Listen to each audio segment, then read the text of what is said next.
il faut plutôt dire que le dialogue a des problèmes, connaît des difficultés, mais ne s'est pas momentanément arrêté. Ça serait un cas extrêmement grave pour le Burundi. Parce que le Burundi a déjà fait l'option de résoudre tous ces problèmes par la voie des négociations, par la voie d'un dialogue permanent entre les institutions et les services de l'État, entre les institutions et les citoyens, entre les institutions et les partis politiques, de manière permanente. C'est ainsi même que la constitution de la République du Burundi et les institutions sont construites. C'est sur ce fond-là. Si vous n'êtes pas capable de dialoguer avec les autres, vous ne pouvez pas diriger ce pays. C'est ce qui se passe aujourd'hui. Ça veut dire que les autorités actuelles ont été incapables de d'engager un dialogue franc et sincère. Ils ont gardé la logique militaire, la logique du maquis. C'est ça le problème que nous avons. Donc, le dialogue, c'est déjà inscrit dans la constitution de la République du Burundi. Donc, ça veut dire qu'il y reste, il est là, il connaît tout simplement des problèmes.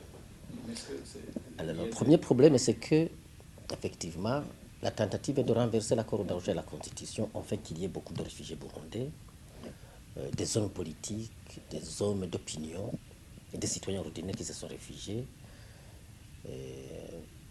Ça a entraîné aussi la déstabilisation des corps de défense et de sécurité.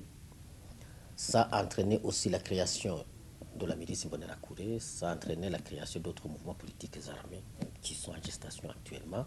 Beaucoup de problèmes, ça s'est accompagné de beaucoup de problèmes. Donc, on doit obligatoirement faire recours à un dialogue extérieur sous la médiation internationale, aujourd'hui sous la facilitation d'Omkapa. Alors, c'est vrai, depuis un certain temps, depuis le mois de juillet jusqu'à aujourd'hui, on n'a pas encore repris, à cause du pouvoir de facto de Bujumbura, qui résiste au dialogue, qui a emprunté la voie militaire pour résoudre les problèmes que nous avons, qui a emprunté la voie de l'isolement du Burundi pour essayer de manipuler, d'instrumentaliser les Burundais en disant qu'il y a moyen de trouver des solutions à la crise. C'est ça, en fait, qui fait que le dialogue traîne aujourd'hui. Sinon, le dialogue devra obligatoirement reprendre. Je ne connais pas qui le dise. Parce que les Nations Unies, au moment où on se parle, sont en consultation avec la facilitation pour comprendre, pour savoir à reprendre. L'Union européenne reste toujours prête à financer le dialogue inter-burundais, la partie externe d'abord, probablement la partie interne par après quand on aura rapatrié ce processus. Alors, je ne sais pas alors qui vous a dit que pour des raisons financières, pour des raisons économiques, on allait rapatrier ce processus.